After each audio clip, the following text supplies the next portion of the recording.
Dream stories की दुनिया। सोने का गार। पिछली किस्त में आपने देखा कि बिट्टू को जंगल में बुजुर्ग मिलते हैं और वो उनसे खोपड़ी और जली हुई मोमबत्ती लेकर गार में मीठे को छुड़वाने आता है। तो इतनी देर में वही चुड़ैल भी आ जाती है और वो बिट्टू को भी पकड़ लेती है। चुड़ैल बाजी बैठो बस यहाँ से गुजर रहा था तो मैंने ये गार देखा और अंदर आ गया।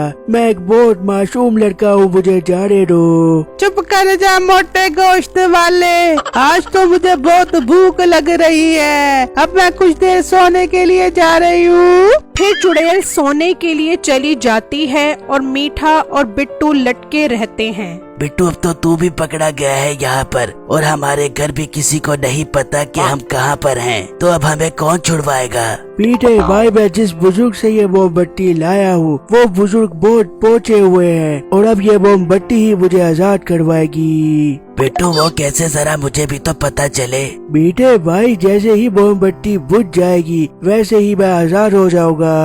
बिट्टू क्या मतलब तुम आजाद हो जाओगे और मैं कहाँ जाऊँगा?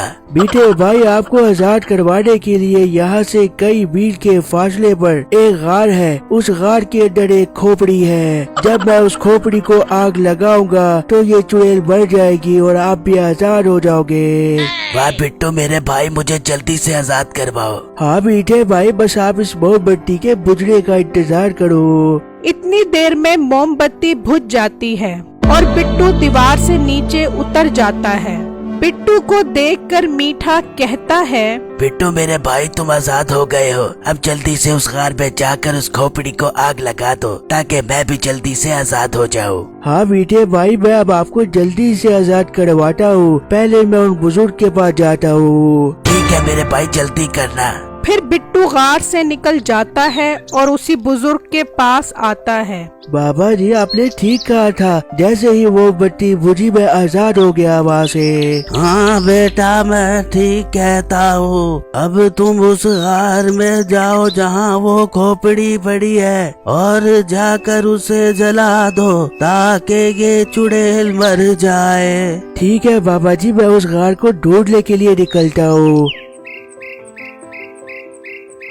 यार पहले मुझे भाभी के पास जाना चाहिए और इन्हें सब कुछ बताना चाहिए। फिर बिट्टू अपनी भाभी के पास आता है और उन्हें सब कुछ बताता है। अरे बिट्टू, ये तेरे भाई की जिंदगी तो तू ही बचा सके है, जाकर उस खोपड़ी को जला दे ताकि ये चुड़ैल मर जावे। अगर तेरा भाई न बचा तो उसके बगैर मैं मर जाऊंगी। भाभी, आप भाई से इतना प्यार करती है? उससे तो कोई प्यार व्यार न करती मैं। उसने मेरे 10,000 रुपए देने उधार वाले, वो दे फिर मर जावे या जीवे मेरे को कोई फर्क न पड़े है। भाभी, आप तो भाई की बीवी है, आपको उससे बहुत प्यार करना चाहिए। अरे बिट्टू, मैं मजाक कर रही थी तेरे साथ, उससे मैं बहुत प्यार करे हूँ। तू उस गार में जा, मैं तेरे लिए खाने का सामान बांध देती हूँ। फिर बिट्टू खाने का सामान लेकर उसी जंगल की तरफ जाता है और गार ढूंढने लगता है, लेकिन उसे गार नजर नहीं आता। यार अभी तक कोई गार नजर नहीं आया। मैं तो चलते चलते थक गया हूँ, मुझे कुछ देर के लिए आराम करना चाहिए। फिर बिट्टू थक जाता है और एक जगह बैठ जाता है। यार ऐसे काम नहीं चलेगा, मुझे लगता है गार यहाँ से बहुत करीब है। मुझे हिम्मत करनी चाहिए और गार को ढूंढना चाहिए। फिर बिट्टू दोबारा उठता है और गार ढूंढने निकलता है तो उसे करीब एक गार नजर आता है और बिट्टू उस गार को देखकर कहता है, यार ये तो वही गार है जो मुझे बाबा जी ने बताया था। मुझे इस गार के अंदर जाना चाहिए, इसके अंदर ही वो खोपड़ी होगी जिसके अंदर उस चुड़ैल की जान है। फिर बिट्टू उस गार के अंदर चला जाता है तो देखता है कि अंदर एक खोपड़ी पड़ी है और साथ ही वही चुड़ैल खड़ी है। अरे यार, ये तो वही चुड़ैल है जो उस गार के अंदर थी जहाँ बीटे भाई है। मगर ये चुड़ैल यहाँ क्या कर रही है? लगता है ये चुड़ैल इस खोपड़ी की हिफाजत करने के लिए यहाँ पर खड़ी है। मुझे यही खड़े होकर इस चुड़ैल के जाने का इंतजार करना चाहिए ताकि फिर मैं इस खोपड़ी को आग लगा सकूँ। फिर कुछ देर बाद वो चुड़ैल वहाँ से चली गई तो बिट्टू ने उस खोपड़ी को आग लगा दी। जैसे ही बिट्टू ने खोपड़ी को आग लगाई, वहाँ चुड़ैल के गार में वो चुड़ैल मीठे के सामने गिरकर मर गई। याहू! लगता है बिट्टू ने उस खोपड़ी को आग लगा दी है जिसमें इस चुड़ैल की जान थी। अब बिट्टू मेरे भाई जल्दी से आ जाओ और मुझे नीचे उतारो।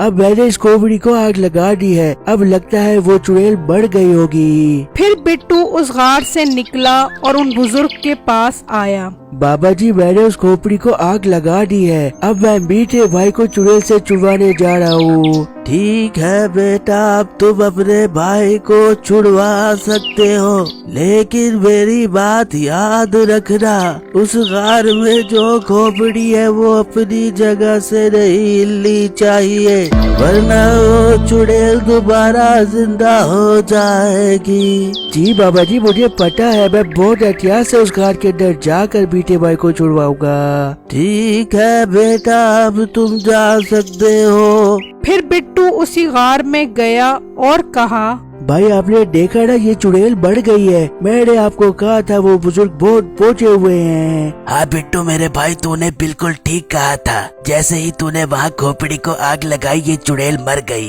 बिट्टू मेरे भाई, अब मुझे नीचे उतार दो। फिर बिट्टू ने मीठे को नीचे उतार लिया और बिट्टू और मीठा घर आ गए। बिट्टू, तूने मुझे इस चुड़ैल से आजाद करवाया है, मैं तुझे बहुत सारा सोना दूंगा। पर भाई आपके पास सोना कहाँ से आ गया? बिट्टू, मैं तेरा बड़ा भाई हूँ, तेरे से बहुत ज्यादा अमीर हूँ। तू अपने घर जा, तुझे सोना मिल जाएगा। बेगम, हमारे मजे हो गए हैं। इतने दिनों से चुड़ैल ने तेरी गिच्ची दबा कर तुझे पकड़ के रखा हुआ था, तेरे कैसे मजे हो गए? अरे मेरी कमली और भोली बेगम, बिट्टू को एक बुजुर्ग मिले थे। हाँ बिट्टू मुझे बता रहा था। तो बेगम, बिट्टू ने उस खोपड़ी को आग लगा दी जिसमें उस चुड़ैल की जान थी, तो वो चुड़ैल मर गई है। अब सारा सोना हमारा है।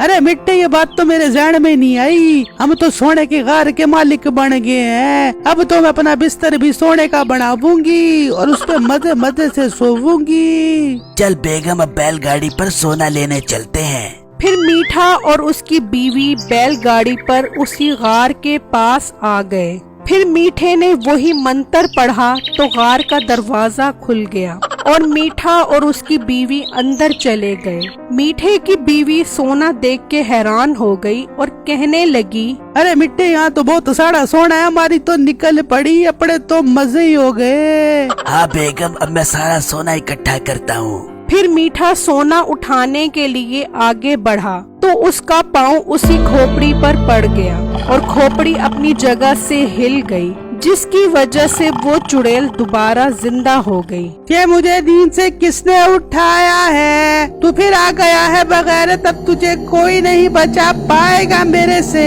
अब तुम दोनों को दीवार से लटकाती हूँ और रोज तुम दोनों का गोश्त खाऊंगी। मैं भी अपनी खोपड़ी की आग बुझा कर आती हूँ जिसमें मेरी जान है। फिर चुड़ैल ने मीठा और उसकी बीवी दोनों को दीवार से लटका दिया और वहाँ से चली गई। अरे मिट्टे, तू तो कह रहा था चुड़ैल मर गई है। बेगम, ये मर गई थी, पता नहीं जैसे ही मेरे इस खोपड़ी पर पाँव लगा, ये दोबारा जिंदा हो गई।